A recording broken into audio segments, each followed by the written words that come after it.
Bien, mesdames et messieurs, chers collègues, bonjour. Nous poursuivons les travaux de notre mission d'information, création, diffusion et acquisition des connaissances, comment l'intelligence artificielle transforme notre éducation et notre culture.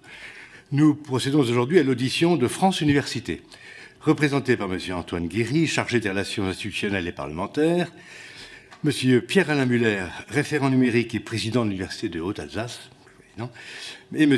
Adam Apazov, conseiller numérique. Nous vous remercions, messieurs, d'avoir pris sur votre temps pour accepter notre invitation et discuter des enjeux de l'utilisation croissante de l'IA générative dans l'enseignement supérieur. Les enjeux sont nombreux, soulèvent des questions pédagogiques, éthiques, professionnelles, environnementales. En février 2026, une enquête Ipsos menée auprès des étudiants pour l'école pour l'informatique et les techniques avancées, EPITA, a mis en lumière une intégration massive de l'intelligence artificielle dans les usages académiques. L'IA est désormais profondément ancrée dans la vie des étudiants. 48% d'entre eux s'en servent quotidiennement. 50% affirment qu'il leur serait difficile de s'en passer. Ce sont des chiffres assez bas, je trouve d'ailleurs. Certaines dérives ont été mises en lumière. Si les étudiants affirment utiliser l'IA avant tout pour comprendre des concepts difficiles et comme une aide à la révision, beaucoup s'en servent aussi pour tricher. Je ne sais pas si le terme n'est pas un peu fort. En tout cas, ils l'utilisent pour des devoirs à la maison de manière massive et sous la forme d'un plagiat ou d'une utilisation directe de ce que produit l'IA générative. 47% des étudiants admettent utiliser l'IA pour des exercices même lorsque c'est explicitement interdit. Surtout, cette étude révèle le besoin de formation et d'accompagnement des étudiants qui maîtrisent mal les enjeux de protection des données personnelles et de connaissance des biais algorithmiques notamment. Comment les directions universitaires peuvent-elles aider les étudiants à connaître ces enjeux et à réguler l'utilisation de ces outils pour veiller à ce qu'ils ne nuisent pas à l'acquisition des connaissances et de la compétence par les étudiants? Aucune des personnes que nous avons rencontrées ne s'est prononcée pour l'interdiction, ça n'a pas de sens en effet, de l'utilisation des systèmes d'IA générative. Je suppose que c'est également votre position. Si nous partons du principe que des mesures d'interdiction seraient vaines, ne faudrait-il pas d'urgence développer des modèles d'IA souverains et spécifiquement conçus pour des usages universitaires? C'était notamment le sens du consortium créé en 1925 qui réunit l'entreprise Mistral AI, EDEC France et des universités. Le but de cette alliance consiste à mettre à disposition des établissements des IA génératives souveraines et fiables dont le modèle serait entraîné par des données de haute qualité sélectionnées par les universités. À votre connaissance, quelles sont les premières réalisations concrètes de ce projet qui devait être testé par 3000 utilisateurs dès la rentrée 2025 ? Voici, messieurs, mon petit propos liminaire pour introduire le sujet. Notre tradition, si j'ose dire, c'est que vous avez la parole chacun, ou dans l'ordre que vous voulez, ou dans l'information que vous voulez, pour 5 à 10 minutes de propos liminaires. Et ensuite, Madame la rapporteure vous posera les questions qu'elle a préparées à votre attention et qui complètent le questionnaire que nous avons envoyé. Pour prendre la parole, vous appuyez sur le bouton qui est devant vous. Voilà, ça marche? Oui. Très bien. Merci, Monsieur le Président, Madame la rapporteure. Mesdames et messieurs les députés, je vous remercie pour votre invitation. Alors, je voudrais tout de suite rentrer dans le sujet et d'emblée poser notre position. Les universités françaises ne subissent pas la révolution de l'intelligence artificielle. Elles en sont des acteurs centraux. Elles forment, elles produisent de la connaissance, elles structurent les usages. Et à ce titre, elles ont une responsabilité particulière. Vous l'avez dit d'ailleurs, accompagner cette transformation sans naïveté, mais sans refus non plus. Alors, l'intelligence artificielle générative constitue indéniablement une rupture dans les modalités d'accès, de production, de diffusion des connaissances. Pour autant, elle ne doit pas être interprétée comme une substitution à l'humain. Elle produit de l'information, parfois de la connaissance organisée, mais elle ne produit pas du savoir au sens plein, c'est-à-dire une compréhension critique acceptée dans une communauté, contextualisée, intériorisée. Il nous semble essentiel dans le débat public de réhabiliter cette distinction entre information, connaissance et savoir. Information, par exemple, il fait 18 degrés. Une connaissance, c'est bien pour faire pousser les radis, et un savoir, toute une théorie sur l'agronomie dans un pays donné.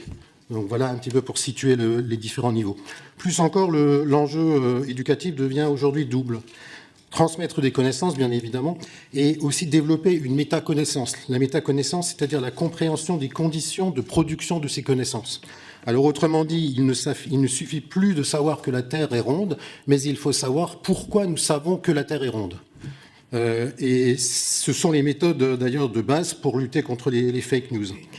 Nous ne choisissons pas donc d'avancer avec ou contre l'IA, nous choisissons d'en faire un levier pour transformer l'éducation, pour transformer la recherche et la culture au service de la société et de l'économie française. L'IA, nous la voyons comme une opportunité historique pour les universités, pour toute la société, former les talents de demain, produire des connaissances de pointe, innover pour répondre aux défis sociétaux. La France a tous les atouts pour être un leader en Europe, des universités dynamiques, des chercheurs de classe mondiale et un écosystème technologique en pleine croissance. Les données dont nous disposons montrent une adoption extrêmement rapide, vous l'avez dit, de ces outils par les étudiants avec des usages ambivalents.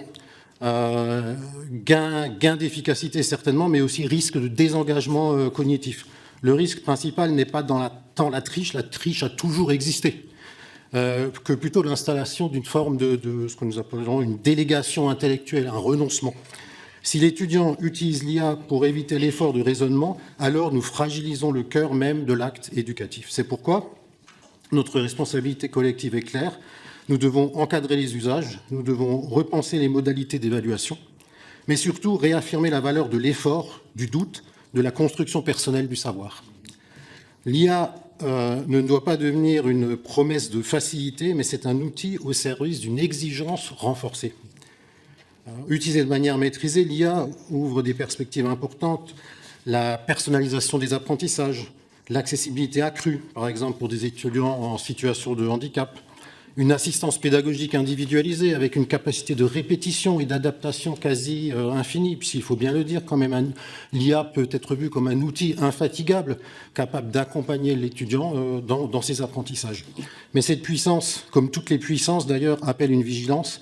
L'IA peut être une forme de prothèse cognitive utile, mais elle ne doit pas devenir un substitut appauvrissant, selon l'usage qui en sera fait. Toute la question est donc la suivante. L'IA augmente-t-elle notre autonomie intellectuelle ou augmente-t-elle notre dépendance? C'est là, à nos yeux, le véritable enjeu pédagogique.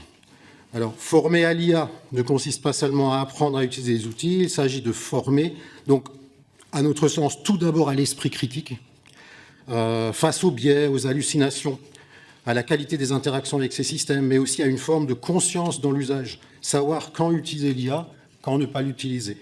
Nous devons également apprendre aux étudiants à maintenir une capacité fondamentale, être capables de faire eux-mêmes ce que l'IA peut faire pour eux, peut-être moins vite, moins rapidement, avec plus de monde, mais quand même ne pas perdre de vue que nous devons rester les maîtres de ce que nous donnons à faire à l'IA. Cette intégration de l'IA est systématique aujourd'hui dans les cursus de la licence. Les étudiants, quelle que soit leur discipline, s'en servent et donc on doit attendre d'eux de maîtriser les bases de l'IA. Les outils, mais surtout les enjeux éthiques. Vous l'avez dit, est-ce que je triche, est-ce que je ne triche pas, qu'est-ce que je fais avec? Des exemples concrets, donc des modules, l'IA et la société, l'IA et les données, l'IA et les aspects littéraires, les doubles compétences. L'IA plus quelque chose, plus la santé, plus le droit, plus l'art, plus la culture. Alors, l'université, il y a des étudiants, mais il y a aussi des formateurs. Donc, sans les enseignants formés, on va avoir du mal à avoir des étudiants compétents. Donc, ça pose la question de la formation continue des enseignants-chercheurs. La création de certificats en IA pour l'enseignement, avec notamment des collaborations aujourd'hui entre l'INRIA et le CNRS. Alors, l'IA, ça permet par exemple aussi de personnaliser les apprentissages. Ces sortes de tuteurs intelligents avec du retour, du feedback en anglais, c'est pas tellement français, du retour automatisé. L'IA n'est donc pas un outil de remplacement, c'est un amplificateur de l'intelligence humaine et de la créativité pédagogique. Nous avons déjà connu des temps comme ça d'amplification. Par exemple, l'énergie, le pétrole nous a permis d'amplifier la force physique. Avec l'IA, nous pouvons démultiplier la force intellectuelle. Alors, l'IA, c'est pour tous les étudiants et c'est pour toute la communauté, c'est pour toute la société. Donc, nous ne ciblons pas, nous ne réservons pas l'IA à certaines disciplines. Et notamment, l'IA s'applique totalement à l'art, à la culture, aux sciences humaines et sociales. Les universités, c'est un volet formation, mais c'est aussi un volet recherche et innovation. Et là aussi, l'IA est un accélérateur.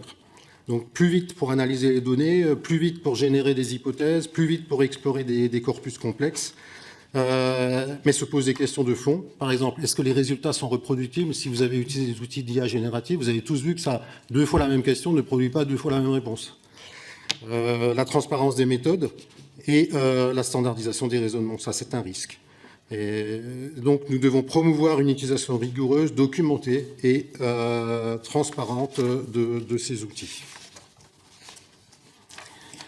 Alors, la France, dans des piliers d'excellence, des pôles d'excellence, les universités françaises abritent déjà des laboratoires de renommée mondiale. Il faut les soutenir et il faut les interconnecter. La recherche ne doit pas rester dans les labos. Alors ça, c'est tous les aspects de sortir vers la société. Science avec et pour la société, avec les startups, avec les collectivités, avec les grands groupes. Je pense aux incubateurs universitaires, aux licences, aux brevets. Les projets universitaires sur l'IA pour la santé aujourd'hui et l'environnement.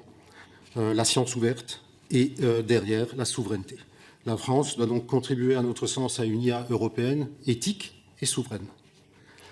Alors, au-delà de ces usages pédagogiques et scientifiques, donc on revient sur cet aspect de souveraineté. Alors, la souveraineté, il faut l'apprécier en tendance, mais pour être pleinement souverain, ça veut dire qu'il faut les infrastructures chez nous, les données chez nous, les composants matériels chez nous, et plus largement, toute notre capacité collective à maîtriser ces technologies. Il n'y a pas tellement d'exemples où la France est totalement souveraine. Je pense à la dissuasion nucléaire. Mais si on veut atteindre ce niveau-là de souveraineté, ça va nous demander des efforts colossaux sur l'IA et notamment sur le côté hardware, le côté processeur. Alors, culture et patrimoine aussi, innover sans renier notre identité, la numérisation, la valorisation du patrimoine. Je pense à tous les projets de numérisation 3D, d'accès facile aux archives, la restauration d'œuvres. L'IA et le patrimoine, réfléchir aux relations entre les musées, les bibliothèques, les universités. L'IA n'est donc pas, à notre sens, une menace pour la création, mais un nouvel outil pour les artistes, à condition d'être encadré. Et soutenir les résidences d'artistes en université, les collaborations. L'éthique, développer l'esprit critique, je l'ai déjà dit, former à l'IA, c'est former au doute, former à la responsabilité. Et donc il faut aussi former nos étudiants à comprendre quels sont les différents biais potentiels, des biais algorithmiques, les biais de désinformation, je pense aux puissances étrangères qui pourraient entraîner des IA pour nous faire penser comme elles, et les enjeux géopolitiques. Conclusion, pour conclure, l'intelligence artificielle, à notre sens, n'est donc ni une menace à rejeter, ni une solution miracle à adopter sans discernement. Je l'ai déjà dit, c'est une puissance. À partir du moment que c'est une puissance, comme toutes les puissances, elle exige de la régulation, elle exige de la formation, et elle exige, et c'est notre point, une exigence intellectuelle accrue. Les universités françaises sont prêtes, elles forment, elles innovent, elles transforment, elles ne peuvent pas le faire seules, il faudra nous aider. La France a le choix, soit elle investit massivement dans l'IA éducative et culturelle, soit elle laisse d'autres pays poser les règles du jeu, ce qui ne nous convient pas.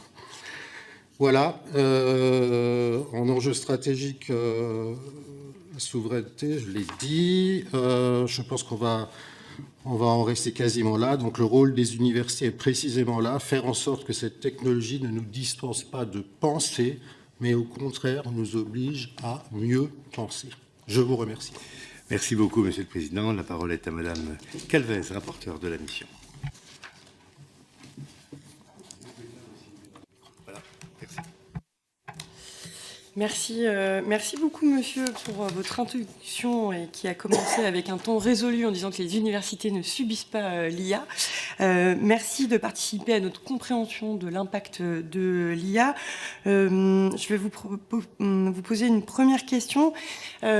Comment l'essor de l'IA modifie l'acquisition et la diffusion des savoirs? Alors, vous avez parlé de la personnalisation, vous avez parlé aussi de l'amplification. Les opportunités sont présentes.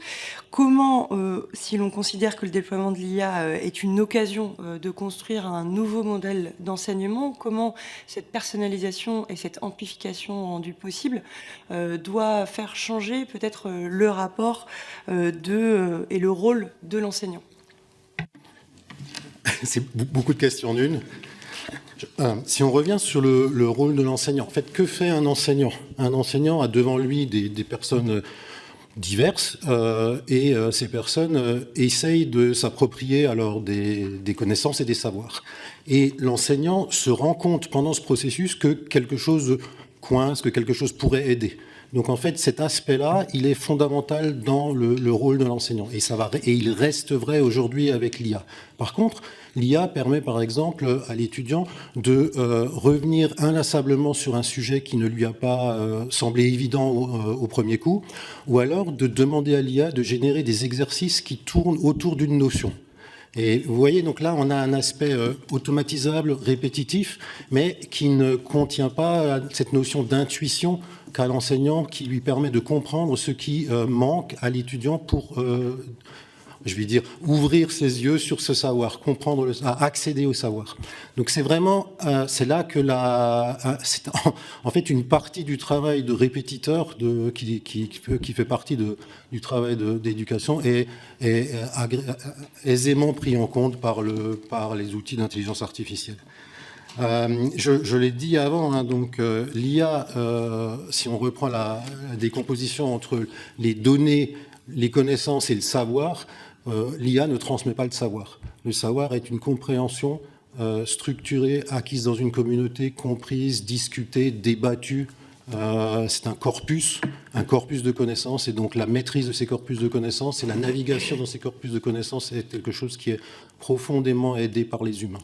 Ensuite, vous avez avec le Covid, rappelez-vous, quand on faisait des cours à distance, en fait, les étudiants nous ont dit que la relation humaine de proximité, quand on se voit, quand on est dans la même salle, est essentielle pour l'acquisition, la compréhension du savoir.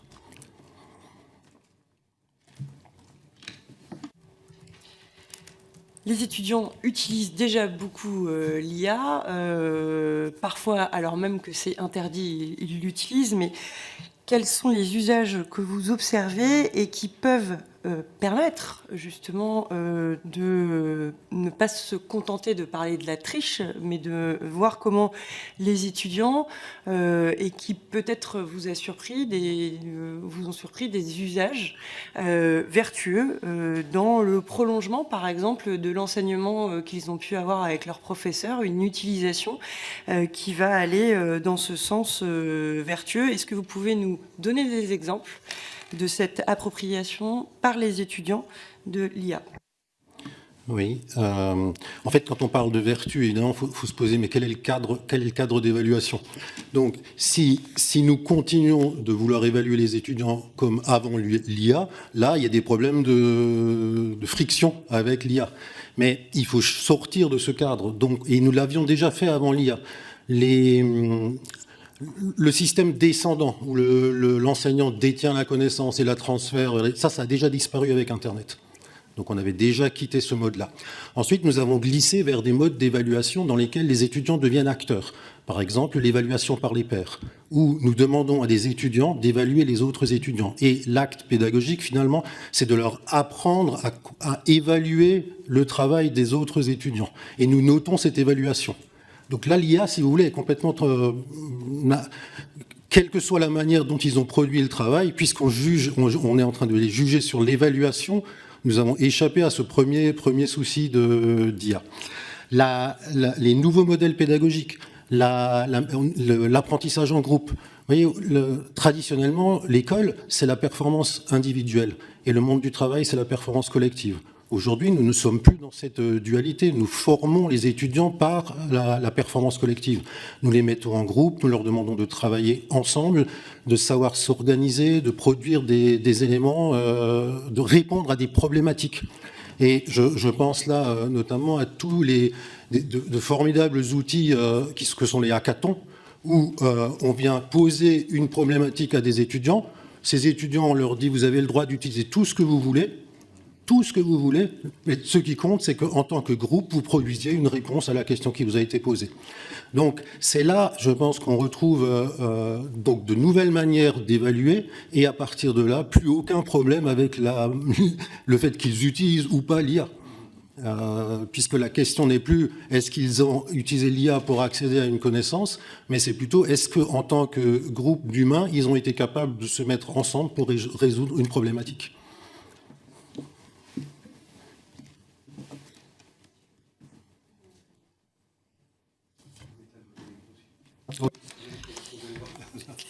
Merci beaucoup. Alors, on peut évaluer différemment la façon dont on a pu acquérir des connaissances, des savoirs. Reste quand même la question de la motivation, du goût de l'effort ou de la curiosité. Ça apparaît central dans ce que les systèmes d'IA ce à quoi ils aboutissent. Pensez-vous que les systèmes puissent avoir des effets positifs sur la motivation des étudiants? Est-ce que vous pensez que sur le grand défi qui est celui de l'attention, on peut, avec l'IA, parce que interactif, contribuer à susciter curiosité, peut-être même réduire l'absentéisme, pourquoi pas, mais en tout cas que le propos sur la motivation puisse être rester un facteur essentiel de l'éducation. En fait, que ces IA ne soient pas seulement là pour décourager, au contraire, encourager la curiosité et l'acquisition des connaissances et des savoirs. Oui, je vais revenir sur quelque chose que je disais dans mon propos liminaire. En fait, l'IA, finalement, elle augmente notre niveau d'exigence. Donc, ça ne doit pas être une béquille pour les étudiants. Ça doit être un démultiplicateur. Et donc, il s'agit pas de... Enfin, l'IA ne peut pas remplacer la production de pensée par les étudiants. Et donc, l'effort... Alors, par contre, là, l'effort, si vous voulez... Moi, je parle souvent aller à l'université, c'est comme une corde à nœuds. Hein. Donc, il faut grimper, il faut faire un effort pour progresser dans ses compétences, progresser dans sa connaissance, progresser dans ses savoirs. Donc là, est-ce que ça peut aider à ne pas se démotiver? Probablement, parce que contrairement à un prof, pour un étudiant de demander 50 fois la même chose à une IA, ou de demander à une IA de faire 50 variations autour de la même notion pour mieux la comprendre, c'est quelque chose qui ne pose pas de problème. Donc je pense que la distance entre un étudiant et la manière de poser la question, la simplicité, l'accès à cette possibilité de poser N fois la même question jusqu'à ce qu'on a vraiment compris, ça c'est quelque chose qui est un élément positif avec l'IA. Après, je vous l'ai dit avant, il faut quand même des humains dans la boucle. Parce que il ne s'agit pas de répéter 50 fois la même chose, il s'agit de se rendre compte de ce qui coince à un moment donné. Et ça, c'est justement le rôle de l'enseignant. Mais franchement, moi, je pense que ça augmente notre niveau d'exigence. Nous avons à notre disposition ces intelligences artificielles qui font une partie du travail pour nous. Mais ça ne veut pas dire que nous devons que nous devons abaisser notre niveau d'exigence. Au contraire, nous avons des outils plus performants et nous devons être plus performants nous-mêmes. Et donc c'est ça qu'il faut enseigner aux étudiants, l'esprit critique et le niveau d'exigence. Je suis désolée. Merci beaucoup. Dans votre introduction, vous avez dit que la vraie question, c'était de se demander si l'intelligence artificielle augmentait notre autonomie ou notre dépendance face au savoir. Vous impliquiez l'idée qu'il faudrait être capable de ce que l'IA nous permet de faire, mais qu'on soit capable de le faire sans ces IA. Est-ce que ça veut dire que dans la maquette des cours ou encore dans le contrôle des connaissances, d'aménager des moments ou des endroits dans lesquels l'étudiant n'a pas accès, ne serait-ce que à un écran et de quoi pouvoir recourir à l'IA, c'est-à-dire d'alterner des moments où on l'utilise, des moments où on ne l'utilise pas. Comment imaginer une autre façon d'enseigner et de contrôler ces connaissances? Oui, ou alors quelque chose de totalement différent, qui est en fait de demander aux étudiants d'être capables de comprendre ou prédire le fonctionnement des algorithmes. Et donc de se rendre compte de ce que fait l'IA et d'être capable de comprendre pourquoi, par exemple, il y a un biais ou pas. Et donc ça me semblerait plus intéressant de faire ça, c'est-à-dire de leur donner une vraie distance critique par rapport à l'IA.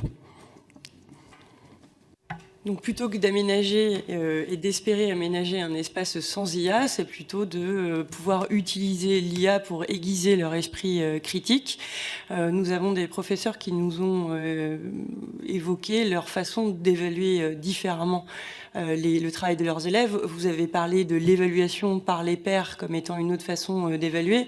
On a la mise en place d'IAgraphie où en fait au lieu de demander le produit de la dissertation, les professeurs vont demander les différents chemins où le prompt et le reprompt de l'élève, de l'étudiant s'est posé. Est-ce que vous avez vous aussi une visibilité sur ces pratiques? Est-ce qu'elles se répandent et répondent justement à cette question de dire que oui, l'IA est là, on ne fera pas sans elle, mais on peut le faire de manière plus critique? Oui, tout à fait. Donc en fait, vous avez posé la question des prompts. Donc au début, les étudiants font des prompts de une ligne. Et en fait, il faut leur montrer toute la manière de piloter l'IA avec des prompts qui sont de plus en plus sophistiqués. Alors il faut aussi leur faire comprendre d'ailleurs que l'IA travaille dans un contexte et que ce contexte est glissant. C'est une des raisons pour lesquelles ça ne répond pas 2 fois la même chose. Et donc là, si vous voulez, l'étudiant doit comprendre dans quel univers technologique il se débat. Et ensuite être capable de ramener par exemple l'IA dans le contexte qui l'intéresse. Ce qui peut se faire en lui expliquant donc qui je suis, qu'est-ce que je fais, pourquoi je le fais, quel est mon but pour le moment, qu'est-ce que je t'ai déjà demandé, qu'est-ce que je voudrais avoir maintenant, quel est le type d'inflexion que je voudrais. Ce texte est un peu trop, je sais pas, trop rigide, assouplis-le, il n'est pas destiné à tel public, il est destiné à tel autre public. Donc tout ça, ça fait partie de la manière de rédiger les prompts. Et donc ça c'est quelque chose qu'on observe sur les étudiants. Les prompts grandissent, c'est-à-dire avec les étudiants, c'est-à-dire plus l'étudiant est à l'aise avec l'IA, plus le prompt grandit. Et donc le prompt finalement c'est la bonne manière de dire à l'IA qui on est, où on va, qu'est-ce qu'on veut faire et ce qu'on attend de l'IA. Il y a comme une inversion, en fait. C'est-à-dire que souvent, c'est plutôt le professeur qui pose une question. Là, on a l'étudiant qui va poser une question à l'IA. Comment les professeurs abordent cette possible inversion et comment vous pouvez, France Université, les accompagner dans ce peut-être changement de perspective? Là, je vais rappeler qu'à l'université, nous sommes enseignants-chercheurs. Pas tous, mais en grande majorité quand même, nous sommes des enseignants-chercheurs. Un chercheur, ça fait quoi? Ça répond pas à des questions, ça trouve les questions. Et donc, là, pour l'IA, c'est pareil. C'est-à-dire, il faut apprendre à nos étudiants à poser les questions, à poser les bonnes questions. Et après, alors c'est là que c'est un peu en anglais tricky, quoi. C'est que l'IA va répondre quelque chose qui n'est pas forcément pertinent. Ou alors qui est pertinent, mais qui n'est pas pertinent dans un cadre éthique. Et on est revenu dans le truc de base, c'est-à-dire former les jeunes à l'esprit critique, savoir pourquoi ils font quelque chose, avec qui ils le font, si ça les arrange, est-ce que ça embête quelqu'un d'autre, est-ce que c'est quelque chose qui est une liberté, est-ce que c'est quelque chose qui est une démultiplication, ou est-ce que c'est quelque chose qui est une dépendance. Ce point de dépendance, je voudrais vraiment attirer votre attention sur le fait que nous sommes déjà dépendants. Je l'ai dit avant, nous sommes dépendants à l'énergie. 1 litre de pétrole, c'est 10 kWh. Un humain peut produire 100 Wh. Ça veut dire qu'1 litre de pétrole, c'est comme 100 humains. Donc vous imaginez, vous pouvez avoir 100 personnes qui creusent des trous avec une pelle, ou avec 1 litre de pétrole, vous pouvez remplacer ça. Donc la question c'est, l'IA, quel est le démultiplicateur de l'IA? Oui, on pourrait toujours creuser des trous avec des pelles, mais on ne le fait plus aujourd'hui. Et donc, de la même manière, demain, avec l'IA, alors, je prends cette image, nous n'allons pas creuser tous des trous avec des pelles IA, mais on pourrait le faire. Et alors, l'amplitude de ce démultiplicateur, je ne le connais pas. Ce qui est différent, c'est que nous avons accepté que la force de l'humain soit remplacée par d'abord des animaux, puis par des machines. Et là, aujourd'hui, on est en train de se demander si une partie de la réflexion des humains peut être remplacée par des machines. Et quelle partie peut être remplacée?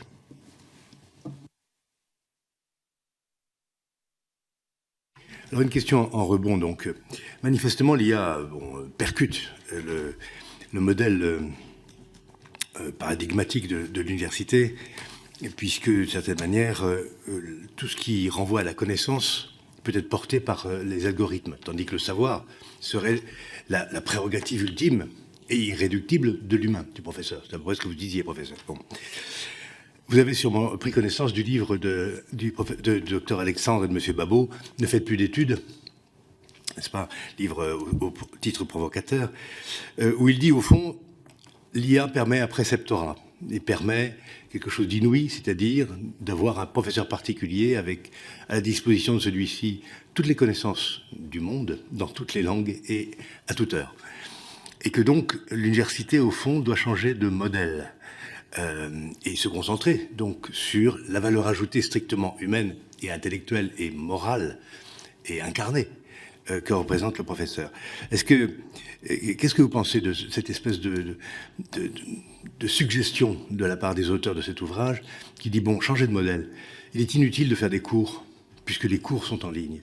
Par contre, il faut peut-être regarder comment faire en sorte de s'assurer que les savoirs que dispensent ces cours sont effectivement intégrés et évalués par l'université.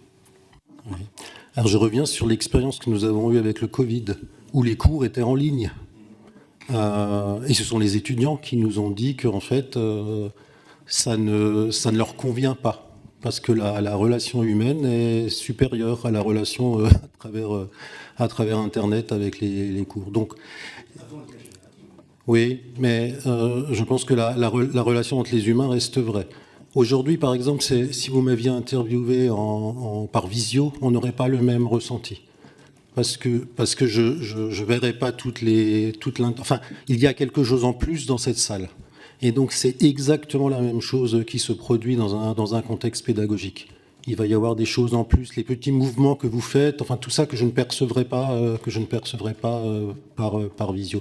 Je reviens vraiment sur, il y a des aspects de répétition, de variabilité, qui sont indéniablement pris en compte par l'IA et sur lesquels nous devons évidemment nous reposer. L'université se réforme constamment. Elle se réforme depuis le Moyen-Âge. Internet a ouvert l'accès à l'ensemble de la connaissance. Mais avec l'IA, on peut poser des questions plus pertinentes.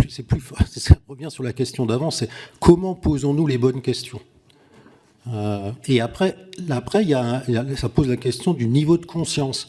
Je me permets de vous rappeler que les tout petits enfants font les choses parce que ça fait plaisir à leur maman. Et nous tous, dans cette pièce, nous sommes capables de dire je fais quelque chose ou je ne le fais pas parce que avec tout ce que j'ai appris, je pense que c'est bien ou pas bien. Et donc, est-ce que l'IA a un surmoi ? Ça, c'est pas gagné pour le moment. Hein ? Alors, est-ce que l'IA a un surmoi ? Est-ce que l'IA est plus intelligent que nous ? Plein de questions assez vertigineuses. Je voulais revenir sur du plus concret, enfin j'espère que c'est plus concret. En février 2025, dans le cadre du sommet pour l'action sur l'intelligence artificielle, il y a eu un partenariat conclu entre Mistral AI, EdTech France et des universités françaises. En juin 2025, cette alliance comptait 35 établissements. Le but du consortium, c'est de mettre à disposition des établissements des IA génératives souveraines et fiables. Vous avez évoqué vous-même en introduction la question de la souveraineté. Ces IA génératives dont le modèle serait entraîné sur des données de haute qualité sélectionnées par les universités. À votre connaissance, quelles en sont les premières réalisations concrètes ? Quelles perspectives aussi dessine ce consortium ? Alors, on doit être une cinquantaine aujourd'hui dans le consortium. Mon université faisait partie des 15 premières. Alors, par exemple, je vais vous dire ce que nous faisons. Dans le cadre d'un projet France 2030, nous avons développé, avec Mistral, en utilisant les outils de Mistral, un agent conversationnel pour aider les étudiants à s'orienter. Et donc, c'est utilisé par les lycéens avant de venir à l'université. Alors nous faisons ça donc dans le cadre d'un projet qui s'appelle Élan, un nouveau cursus à l'université. Et c'est vraiment très très très intéressant de voir comme de nouveau, de manière assez répétitive et inlassable, l'étudiant peut poser des questions.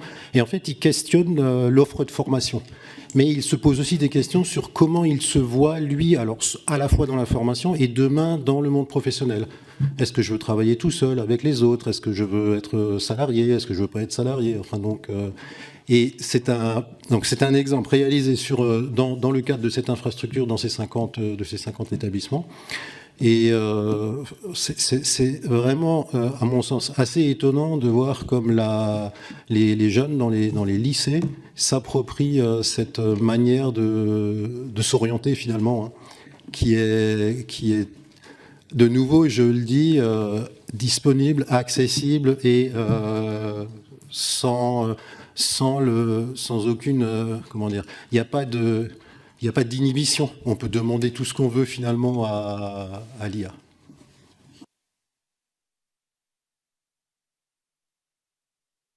Alors, au-delà de cet exemple, qu'est-ce que cette mise en place de ce partenariat, avec aussi peut-être l'ensemble des actions que vous pouvez mener,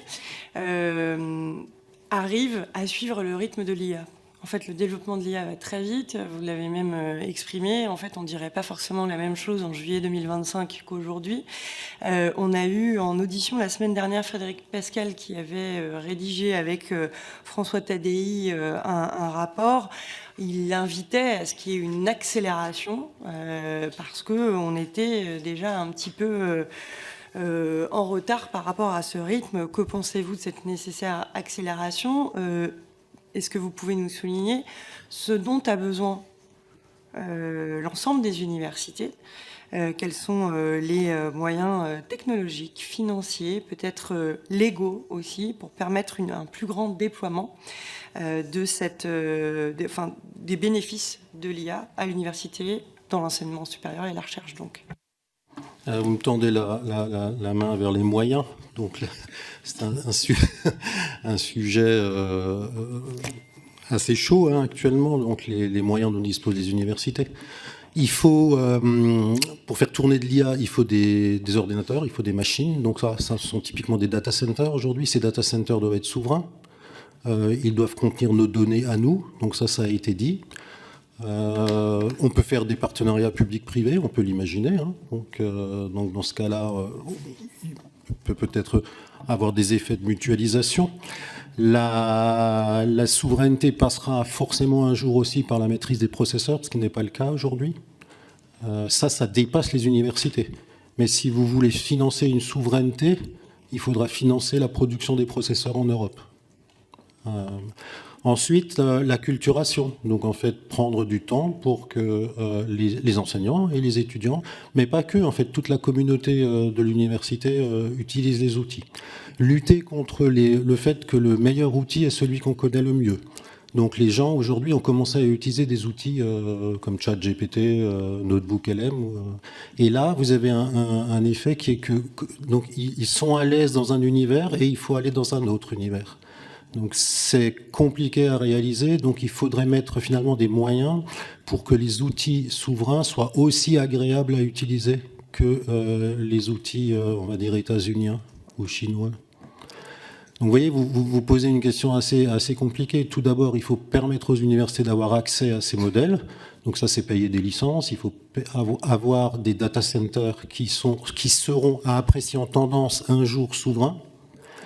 Ensuite, il faut s'assurer que les modèles ont été entraînés sur on va dire sur des, comment est-ce que je pourrais dire ça, sur du soft power européen et pas du soft power américain, parce que sinon on va se mettre à penser comme les autres. Et donc, il faut financer tout ça.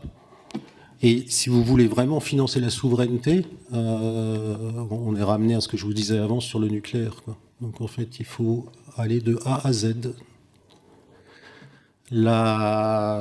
Aujourd'hui, alors je ne sais pas combien ça coûte Mistral aujourd'hui. D'ailleurs, je sais que nous avons acheté des jours. En fait, de toute façon, il y a un coût à l'usager qui est de quelques euros par mois. Donc, vous multipliez ça par 2 millions d'étudiants.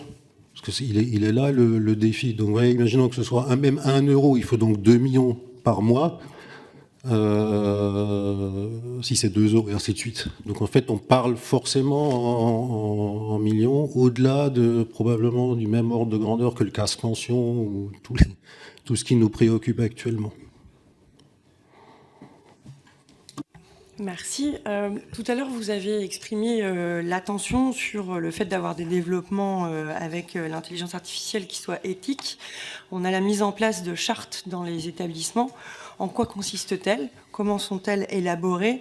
Et faut-il harmoniser éventuellement à l'échelle nationale ou européenne ces chartes? Oui. Donc effectivement, il y a des efforts actuellement pour de la rédaction de chartes, de doctrines qui expliquent finalement ce qu'on fait avec l'IA, mais aussi peut-être pourquoi on ne peut pas suivre les recommandations de la charte. Donc ça, c'est très important actuellement. Donc ces chartes ressemblent finalement à des descriptions de voilà ce qu'on peut faire, voilà ce qu'on peut faire, voilà ce qu'on a acheté. Et tout en bas, on vous dit quelque chose du genre, mais si vous n'avez pas pu suivre tout ça, dites-nous pourquoi. Donc en fait, c'est finalement les possibilités de déroger des fois à la charte. Donc, de nouveau, au jour d'aujourd'hui, il faut apprécier ça en tendance. Donc nous n'avons pas encore le code de la route de l'IA. Les chartes sont une étape vers le code de la route de l'IA. Et ensuite, le code de la route, je reprends cette image volontairement, il est européen. C'est-à-dire le stop, c'est le même en Allemagne et en France, quoi. Donc vous voyez, là, on va glisser doucement vers ce code de la route de l'IA. La charte est le chemin intermédiaire. Et aujourd'hui, il ne faut pas la rendre exclusive. C'est-à-dire il faut laisser dedans des espaces de liberté, puisqu'on est encore dans une période d'expérimentation. Par contre, de nouveau, il faut par conscience demander aux utilisateurs de nous dire pourquoi ils n'ont pas pu respecter la charte et pourquoi il a fallu déroger.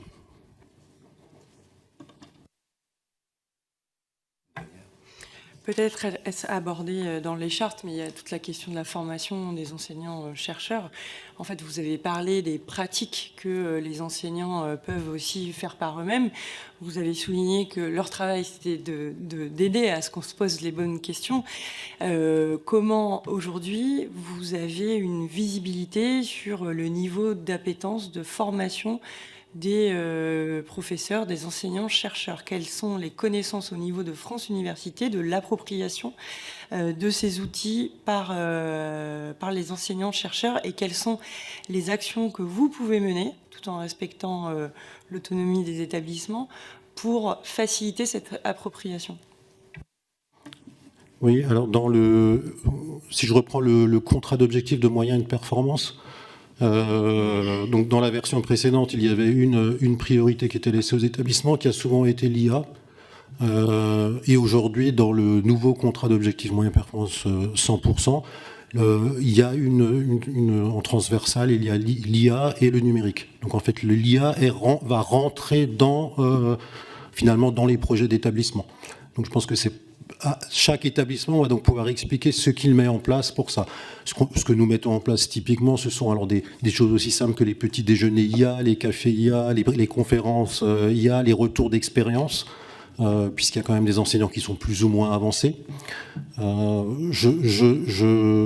J'observe de moins en moins de réticence, c'est-à-dire que la question, maintenant qu'on a compris qu'on n'allait pas... Alors la caricature, si vous voulez, cette caricature, c'est le prof utilise l'IA pour faire un sujet d'examen. L'étudiant utilise l'IA pour répondre au sujet d'examen, et ensuite le prof utilise l'IA pour corriger l'examen. Donc ça c'est la caricature ultime. Hein, donc au début, on disait mais c'est pas possible, ça va marcher comme ça. Et là, on a bien compris qu'on n'est plus dans cette chose-là. Et donc ça revient sur votre question de la triche, Monsieur le Président. La triche a toujours existé, donc nous tricherons avec ou sans IA. Ça c'est pas la question, elle n'est pas là. La question, c'est le niveau de conscience. C'est je triche, pourquoi je triche? Parce que j'ai la flemme, parce que j'ai pas appris, parce que j'aurais pu apprendre. Et je vous rappelle la citation latine, hein, doctus cum libro. Donc savant avec le livre. Là, c'est un peu pareil. Hein, est-ce que je suis savant avec l'IA ou sans l'IA? Voilà. Et savant, le mot savant, savoir. On revient sur ce que j'avais dit en début. Merci, vous venez de dire que le livre était la première forme d'intelligence artificielle, et c'est bien de le rappeler, puisque tout ça n'est pas très nouveau. C'est bien de le rappeler. Moi, je voulais vous relancer en dernière question.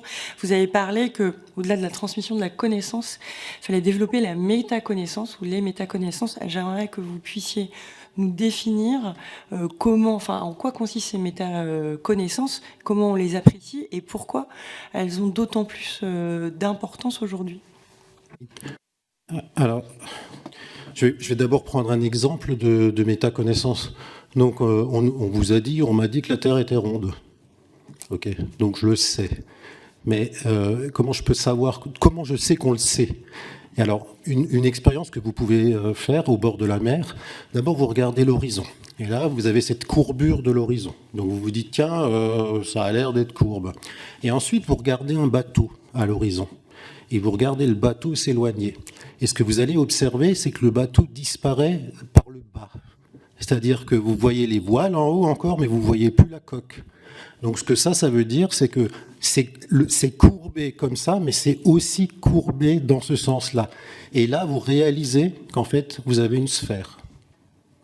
Donc, le fait de savoir que la Terre est ronde, on vous l'a dit, mais vous pouvez, bon, ok, peut-être qu'elle est ronde, peut-être qu'elle est plate, mais finalement, vous pouvez vous rendre compte par vous-même parce que vous savez faire des expériences, vous savez comprendre comment on sait que la Terre est ronde. Une autre manière, c'est de regarder l'ombre de la Terre sur la Lune, ce qui arrive par des moments d'éclipse.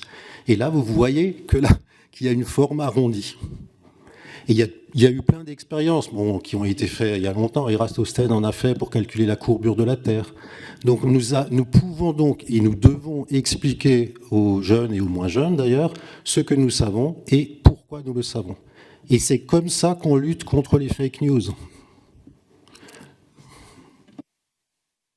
Merci beaucoup. Effectivement, lutter contre les fake news, c'est très important.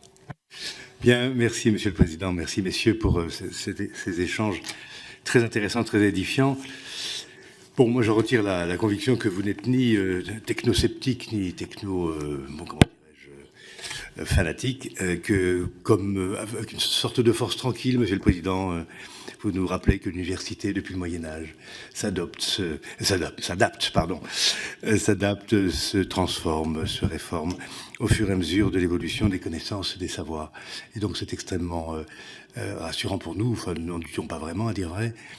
Donc grosso modo, si je peux résumer en une formule, pour vous, l'IA générative, ça permet d'avoir une université augmentée d'une certaine manière. Bon, ben écoutez, c'est de bon augure, là, je vous remercie beaucoup. Bonne fin de journée à vous. Merci pour cette invitation.